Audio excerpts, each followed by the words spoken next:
नमस्कार दोस्तों, आज की कहानी में हम जानेंगे कि किस तरह एक साधारण जीवन में ही सच्ची शांति और संतोष छिपे होते हैं। हम अक्सर बाहरी सफलता और भौतिक चीजों में खुशी ढूंढने की कोशिश करते हैं, लेकिन कभी-कभी हमारी असली जरूरतें बहुत सरल होती हैं। यह कहानी एक बुद्धिमान गुरु और उनके जिज्ञासु शिष्य की है, जो हमें सिखाती है कि कैसे कम इच्छाएं और सरलता हमारे जीवन को गहराई से बदल सकती है। इस कहानी में गुरु अपने शिष्य को साधारणता का असली महत्व समझाने के लिए एक अनोखी यात्रा पर ले जाते हैं। चलिए, इस प्रेरणादायक यात्रा में हम भी उनके साथ चलते हैं। एक दिन एक बुद्धिमान गुरु अपने शिष्य के साथ एक शांत जंगल में टहल रहे थे। गुरु ने शिष्य से पूछा, तुम्हारे जीवन की सबसे बड़ी इच्छा क्या है? शिष्य ने जवाब दिया, सफलता और खुशी।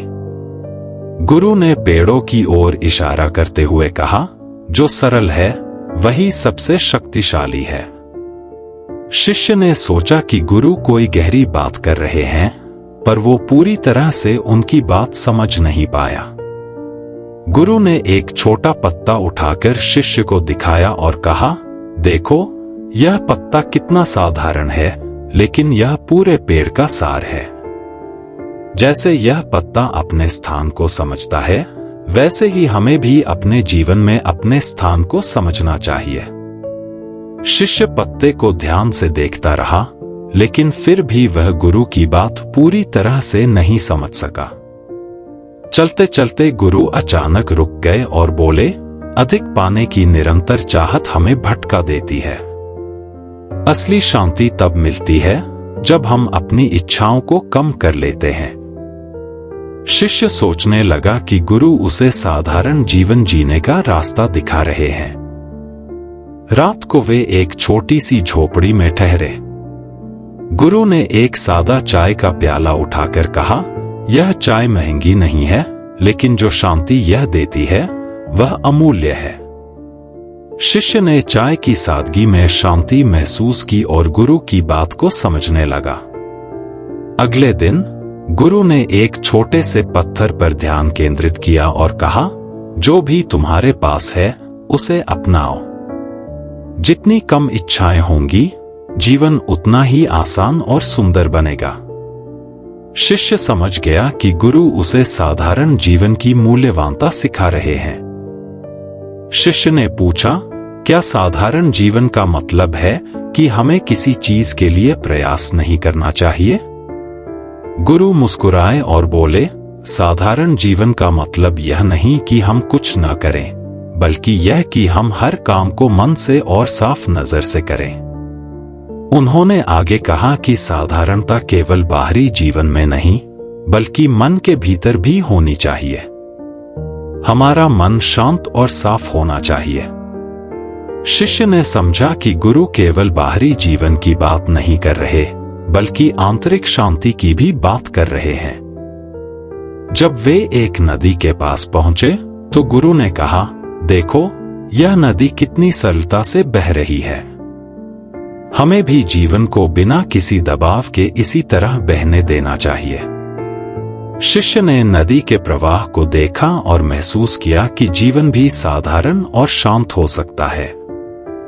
गुरु ने शिष्य से कहा, जितना अधिक हम चीजों को जमा करते हैं, उतना ही हम उलझ जाते हैं। साधारणता ही स्वतंत्रता है।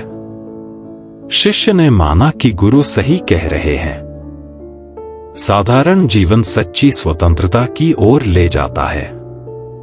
शिष्य ने पूछा, मैं कैसे जान पाऊंगा कि मैंने साधारण जीवन को अपनाया है? गुरु ने जवाब दिया, जब तुम अपने मन में शांति और संतोष महसूस करोगे, तब तुम्हें अपना उत्तर मिल जाएगा। गुरु ने अंतिम विचार साझा किया, साधारणता का मतलब जीवन को छोटा बनाना नहीं है, बल्कि उन चीजों पर ध्यान केंद्रित करना है जो वास्तव में महत्वपूर्ण है। शिष्य ने गुरु की बातों में गहरी सीख पाई और समझा कि असली खुशी साधारणता में ही है। जितना साधारण जीवन होगा, उतना ही सच्चा आनंद मिलेगा। गुरु ने उसे सिखाया, जैसे हवा एक जगह पर नहीं रुकती, हमें भी जीवन में बंधन मुक्त रहना चाहिए। छोड़ो और बहो। समय के साथ शिष्य ने अपनी इच्छाओं को कम करना शुरू कर दिया और पाया कि जितना उसने अपने जीवन को सरल बनाया, उतना ही उसका मन शांत हुआ। आखिरकार गुरु ने कहा, साधारणता का मार्ग कठिन हो सकता है, लेकिन यह सबसे सही मार्ग है। जो लोग इस मार्ग पर चलते हैं, वे सच्ची खुशी प्राप्त करते हैं। शिष्य ने इस मार्ग को अपनाने का दृढ़ निश्चय कर लिया। इस कहानी से हमें यह सीख मिलती है कि जीवन की सच्ची खुशी और शांति साधारणता में है। जितनी हमारी इच्छाएं कम होंगी और जितना हम अपने जीवन को सरल बनाएंगे, उतना ही हमारा मन शांत रहेगा। साधारणता हमें आजादी देती है और हमें जीवन को सही मायनों में जीने का मार्ग दिखाती है।